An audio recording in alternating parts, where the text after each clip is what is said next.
I'm Tiffany, and 10 years ago, I was a bright-eyed tour guide with dreams of exploring the world. That all changed when I met Jack. Jack was charming, successful, and swept me off my feet. We married quickly, and I thought I had it all. Then came the job offer that would change everything. "Tiff, I've been offered a position with an amazing law firm," Jack said one night over dinner. "That's great, honey." "Where?" "It's in another city." "We'd have to move." My heart sank. I loved my job, but I loved Jack more. "What about my work?" Jack's face hardened. "Come on, Tiff. This is a once-in-a-lifetime opportunity. You can find work anywhere." I hesitated, but his excitement was contagious. "You're right. We'll make it work." We moved to a big house in a new city. At first, it was exciting. But as the boxes were unpacked, so was a new version of Jack I'd never seen before. "The house is a mess," he snapped one day, looking around our half-unpacked living room. "I'm working on it," I said, gesturing to the boxes. "Work faster. I can't live like this." I was taken aback, but brushed it off. He was under stress from the new job, I told myself. Weeks passed, and I struggled to find work. "Maybe I should look for a tour guide position here," I suggested one evening. Jack laughed. "Don't be ridiculous. You need to focus on the house. It's still not up to par." "But I want to work, Jack. I miss it." He stood up, towering over me. "I'm the one working, Tiffany. Your job is here, making sure everything is perfect for me. Got it?" I nodded, fighting back tears. This wasn't the man I married, but I was determined to make it work. Little did I know, this was just the beginning of a nightmare that would last for years. As the days turned into weeks, and weeks into months, I found myself trapped in a routine of endless housework and walking on eggshells. Jack's demands grew more unreasonable, and his temper shorter. One day, I suggested hiring a housekeeper to help with the workload. Jack's face turned red. "Are you kidding me? You want to waste my hard-earned money on something you should be doing? This is your job, Tiffany. If you can't handle it, maybe you're not cut out to be my wife." His words stung, but I swallowed my pride. "You're right, I'm sorry. I'll try harder." And try harder I did. I threw myself into being the perfect housewife, hoping it would bring back the man I fell in love with. But the more I did, the more Jack expected. As his career soared, our relationship plummeted. I watched from the sidelines as he became a celebrated lawyer, all while I faded into the background, a ghost in my own home. As the years passed, I became a master of social media management, running Jack's accounts from behind the scenes. It was ironic, I crafted the image of a successful, happy couple while living a lie. One evening, as I was preparing dinner, Jack stormed in, slamming the door. "Rough day?" I asked, trying to keep my voice steady. "Shut up and get my food ready," he snapped. I quickly plated the meal I'd spent hours preparing. Jack took one bite and spat it out. "This is disgusting. Can't you do anything right?" Before I could respond, he swept the plate off the table. It shattered on the floor, food splattering everywhere. "Clean it up," he growled, standing over me as I knelt to pick up the broken pieces. Tears stung my eyes, but I didn't dare let them fall. This had become our new normal. The next day, determined to do better, I spent hours cooking Jack's favorite dish. As I set the table, I realized with horror that I'd forgotten the bread. Jack walked in, loosening his tie. "Where's my food?" "Coming right up," I said, hurrying to serve the soup. He sat down, looked at the table, and exploded. "Where's the bread? Are you really this incompetent?" In one swift motion, he knocked the bowl off the table. Hot soup splashed across my leg, and I couldn't hold back a scream of pain.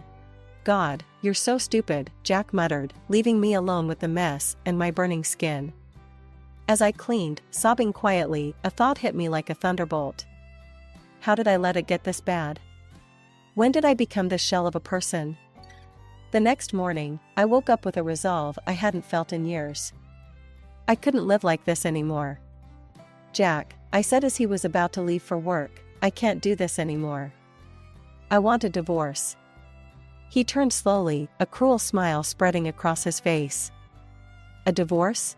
You? He laughed, a sound that sent chills down my spine. Listen carefully, Tiffany. If you leave me, I'll destroy you. You'll have nothing, no money, no reputation, nothing. You'll end up on the streets with the other worthless people. My breath caught in my throat. I'd seen the homeless in our city, their desperate faces haunting me. Could that really be my fate? Face it, Jack continued, you're nothing without me. Remember that. As he left, slamming the door behind him, I sank to the floor. He was right, I had no money of my own, no career, nothing. But I also knew I couldn't keep living like this. That day marked a turning point. I might not have had the courage to leave yet, but I started planning. I began secretly recording our interactions, saving abusive texts, and documenting everything. If I was going to escape, I needed proof. As I continued to document Jack's abuse, his career reached new heights. He won a high-profile case, and decided to celebrate at home with colleagues and friends. You'll prepare everything, he ordered. And don't even think about ordering in. I want it all homemade. For days, I worked tirelessly. I cleaned every inch of our house, prepared an array of dishes, and made sure everything was perfect. The night of the party arrived, and I was exhausted but ready. Jack came home early, carrying a bottle of wine. Here, he said, pouring me a glass. You look like you could use this. I was surprised by his gesture, but accepted gratefully. The wine tasted odd, but I chalked it up to my fatigue. Jack barely touched his glass. Go change, he said. Guests will be here soon. I headed upstairs, suddenly feeling dizzy. By the time I reached our bedroom, the room was spinning. I collapsed onto the bed, consciousness fading fast. When I woke, sunlight was streaming through the windows. Confused and groggy, I made my way downstairs. Jack's mother, Margaret, was in the kitchen. Her face contorted with disgust when she saw me. Well, look who finally decided to grace us with her presence, she sneered. You should be ashamed of yourself. What happened? I asked, my head pounding. What happened? You got drunk and embarrassed my son in front of all his colleagues, that's what happened. Margaret's voice rose with each word.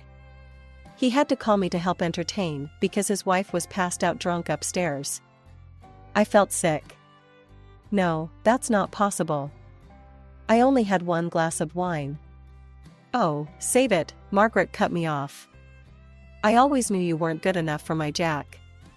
Now everyone knows what a mess you are. As Margaret continued her tirade, fragments of memory surfaced. The strange taste of the wine. Jack barely drinking his. The sudden onset of dizziness.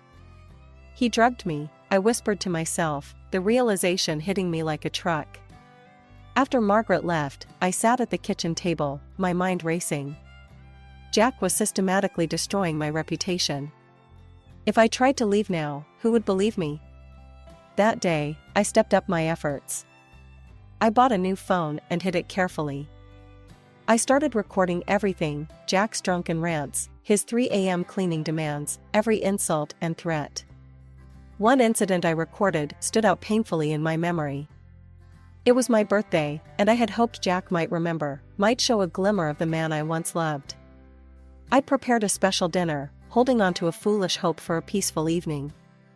Jack stumbled in late, reeking of alcohol.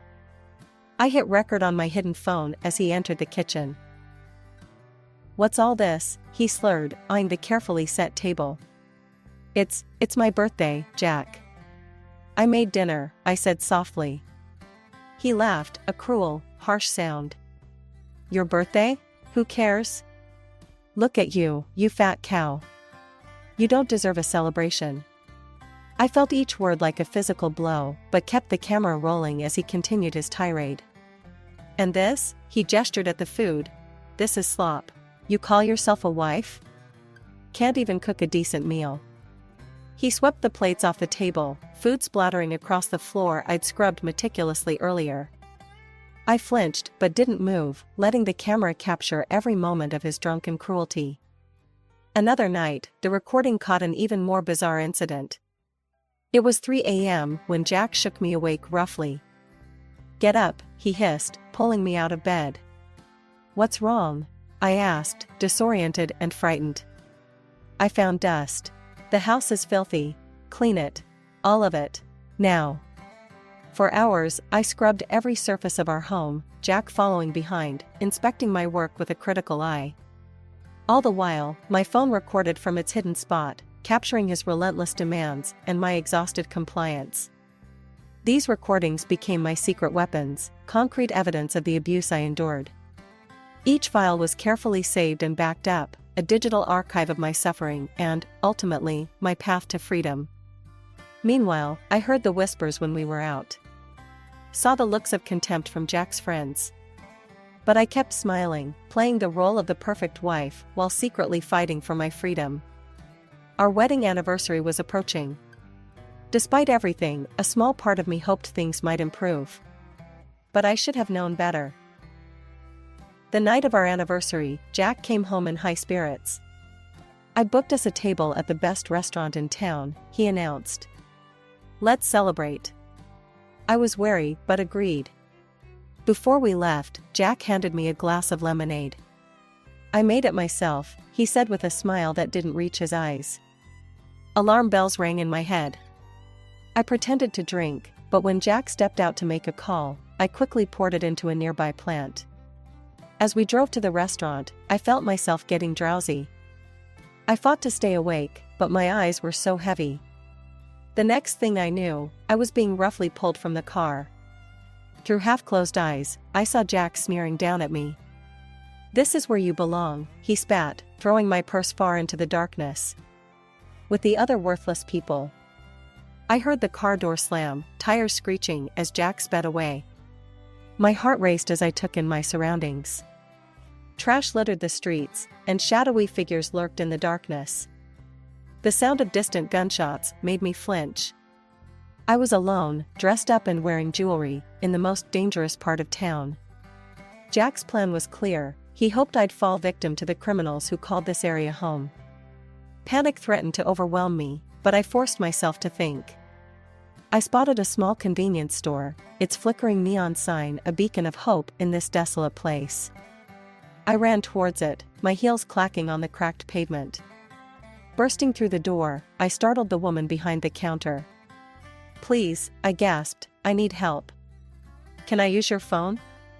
The woman, her name tag read Rosa, looked at me with a mix of concern and suspicion. "What happened to you, honey?" In a rush, I explained my situation. Rosa's eyes widened, and without a word, she locked the store's front door. "Can't have any troublemakers coming in," she explained, handing me her cell phone. "Make your call, sweetie. You're safe here." With shaking hands, I dialed my friend Sarah's number, silently thanking my good memory. Sarah answered on the third ring. "Sarah, it's Tiffany. I need help," I said, my voice breaking. "Tiff? What's wrong? Where are you?" I gave her the store's address, and she gasped. "That's the worst neighborhood in the city." "What are you doing there?" "Jack, he left me here." "Please, can you come get me?" "I'm on my way. Don't move." As I waited, Rosa kept me company, her kindness a stark contrast to the cruelty I'd become accustomed to. "Thank you," I said as Sarah's car pulled up outside. "You may have saved my life tonight." I slipped off the expensive ring Jack had given me years ago. "Here, please take this." "It's not much, but..." Rosa shook her head. "Keep it, honey. Use it to start your new life." Tears in my eyes, I hugged her before rushing out to Sarah's car. As we drove away, Sarah turned to me. "Tiff, this has to stop. You need to fight back." "How?" I asked, feeling defeated. "He has all the power, all the connections." "Not all of them," Sarah said firmly. "I have a friend who works in television. It's time to tell your story. The next few days were a whirlwind. Sarah's friend, a producer named Lisa, arranged for me to appear on a popular talk show. The lights were blinding as I walked onto the set. The host, a kind-faced woman named Angela, greeted me warmly. "Tiffany, thank you for being here," she said. "Can you tell us your story?" Taking a deep breath, I began to speak. I told them everything: the years of emotional abuse, the manipulation, the incident in the bad neighborhood. As I spoke, I saw the shock and sympathy on the audience's faces. "Why are you coming forward now?" Angela asked. "Because I can't be silent anymore," I replied, my voice stronger than I'd ever heard it. "There are so many women out there suffering in silence, thinking they're alone. I want them to know they're not."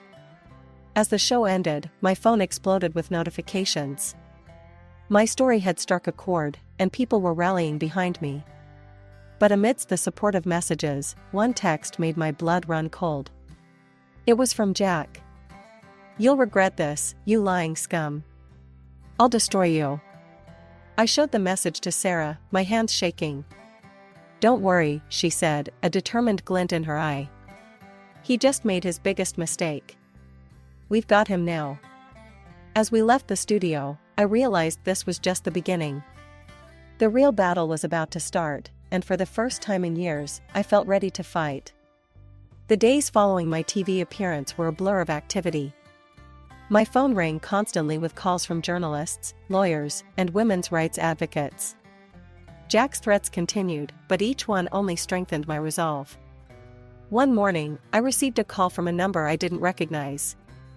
"Is this Tiffany?" a woman's voice asked when I answered. "Yes, who's this?"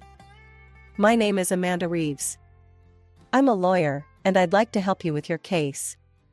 I hesitated. "I appreciate the offer, but I can't afford a lawyer." "You misunderstand," Amanda said. "My firm wants to take your case pro bono.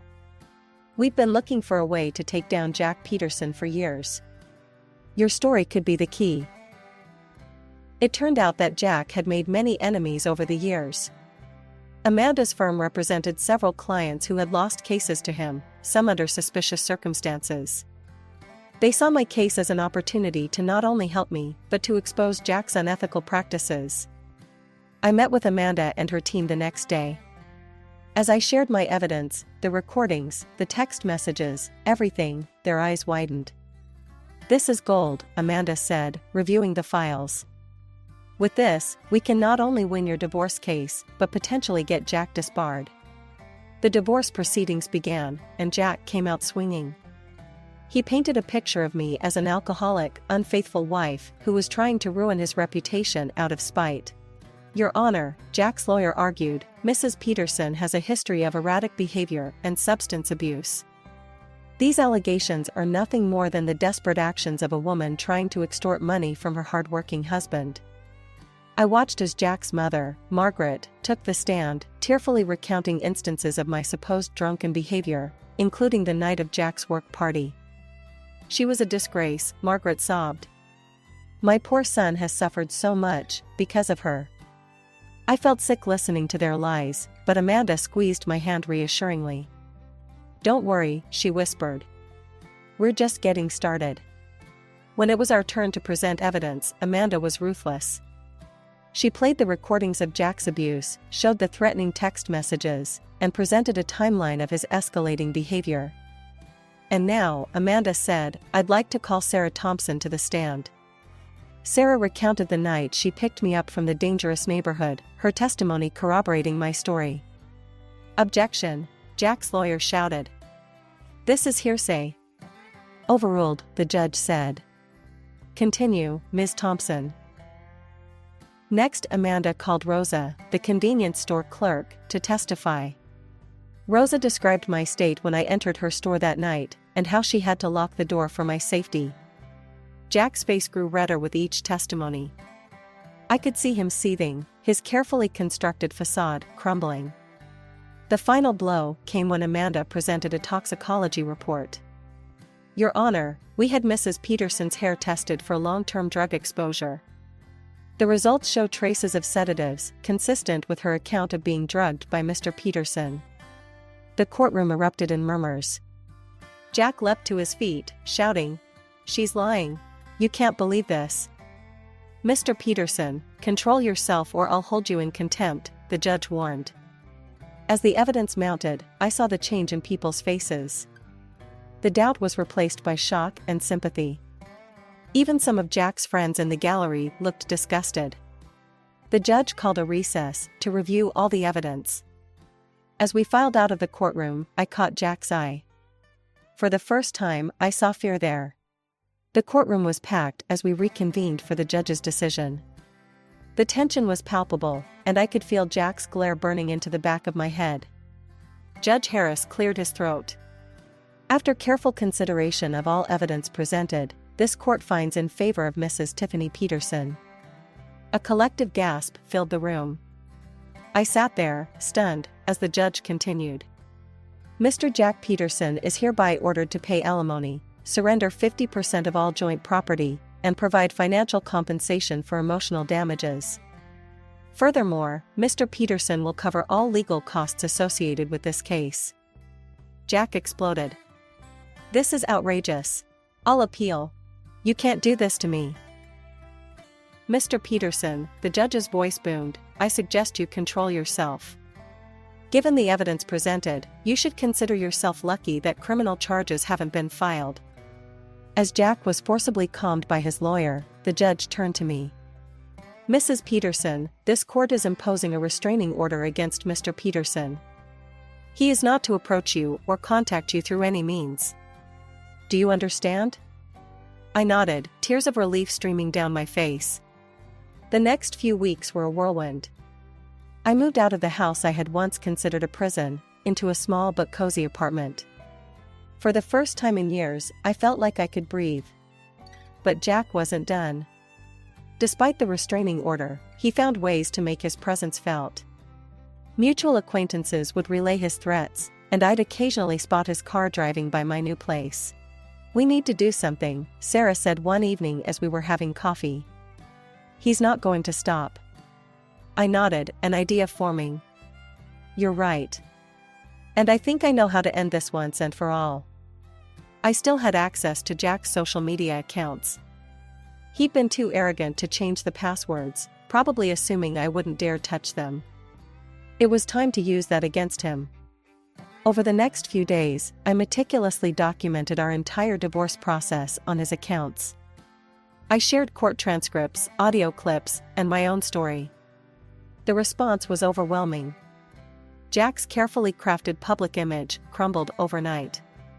His firm, unwilling to be associated with the scandal, asked for his resignation. Clients dropped him in droves. When Jack realized what was happening, he went ballistic. He showed up at my apartment, pounding on the door. "You scum," he screamed. "I'll kill you for this." I called the police, and they arrived quickly. Jack was arrested for violating the restraining order, his threats caught on my phone's voice recorder. As they led him away, I saw the man I had once loved, now a shell of himself, broken by his own cruelty and arrogance. In the following months, I heard through the grapevine that Jack had moved to another state, trying to rebuild his career. But his reputation followed him, and he struggled to find work. As for me, I was rebuilding too, but in a much different way.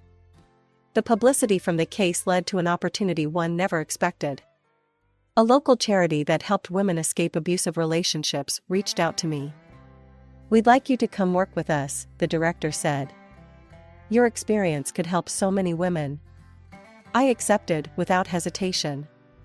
For the first time in years, I felt like I had a purpose. I was using my pain to help others, and in doing so, I was healing myself. 1 year after the trial, I stood in front of a room full of women, all survivors like me. As I shared my story, I saw hope rekindling in their eyes. "Remember," I told them, "you are stronger than you know. Your story matters. And you are not alone."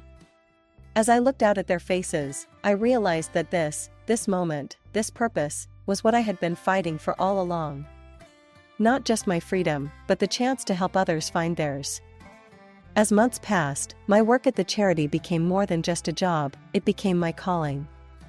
I found myself connecting with women from all walks of life, each with their own harrowing stories of abuse and survival. One day, a young woman named Emily came to our center. Her story was painfully familiar: a controlling husband, isolation from friends and family, and a deep-seated fear of leaving. Over the next few weeks, I worked closely with Emily, helping her create a safety plan and build up her confidence. When she finally left her husband, the look of relief on her face was all too familiar. "Thank you," she whispered, hugging me tightly. "You saved my life." Her words hit me hard. In helping her, I realized I was also continuing to heal myself. As our center's reputation grew, we started receiving invitations to speak at conferences and events. At first, the idea terrified me. Public speaking had never been my forte, and the thought of sharing my story with large audiences made my palms sweat. But Sarah, ever my rock, encouraged me. "Tiff, your story could help so many people. You've got to do this."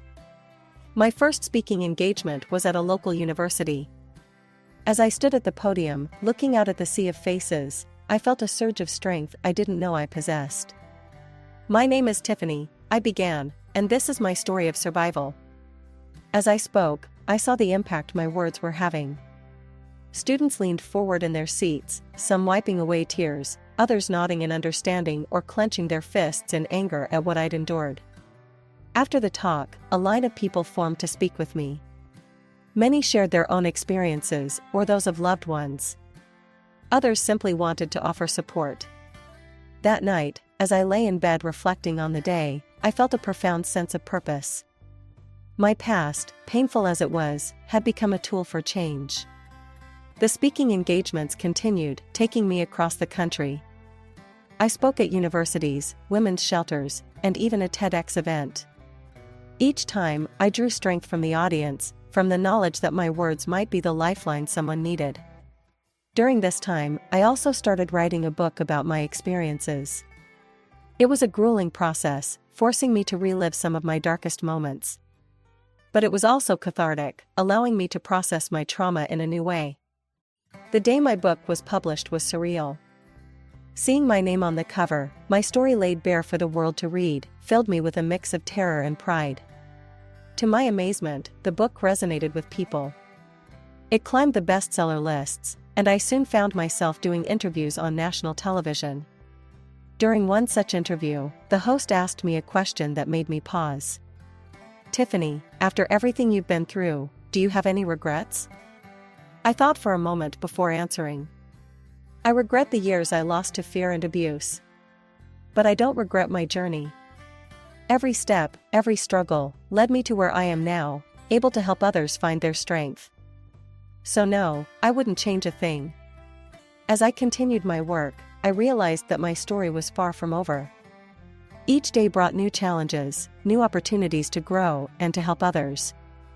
The scared, silenced woman I once was had become a voice for the voiceless, a beacon of hope for those still trapped in the darkness I had escaped.